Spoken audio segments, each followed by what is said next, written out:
বাংলায় মাসের নাম মা, কিন্তু ফের বৃষ্টির ভ্রুকুটি মহানগরে। আজ কেমন কাটবে কলকাতার দিন, একনজরে দেখে নেওয়া যাক। আপাতত যা পূর্বাভাস তাতে আগামীকাল সর্বনিম্ন তাপমাত্রা থাকার কথা 17 ডিগ্রি সেলসিয়াসের আশপাশে, সর্বোচ্চ তাপমাত্রা পৌঁছে যেতে পারে 26 ডিগ্রি সেলসিয়াসে।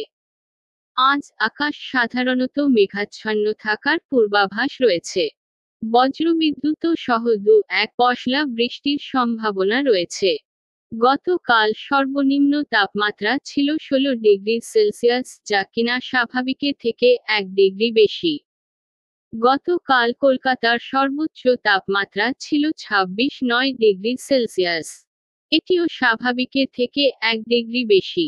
গতকাল সকাল 8:30টা নাগাদ বাতাসে আপেক্ষিক আর্দ্রতা ছিল 78%। গত পরশু সকাল 8:30টা থেকে গতকাল 8:30টা পর্যন্ত মহানগরে কোনো বৃষ্টি হয়নি। সাধারণভাবে মনে করা হয়, অক্টোবর থেকে ফেব্রুয়ারি পর্যন্ত কলকাতা সফরের সেরা সময়।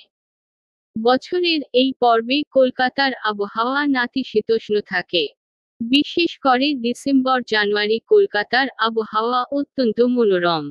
সকালের দিকে মেঘের রোদ, বেলা পড়লেই শীতের হালকা শিরশিরানি এই সময়ের অন্যতম চেনা ছবি।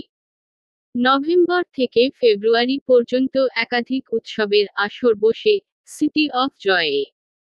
মার্চ থেকে বসন্তের আমেজ। এপ্রিল মে প্রখর গ্রীষ্মের পর বর্ষা ঢোকে জুনের দ্বিতীয় সপ্তাহের প্রথম দিকে।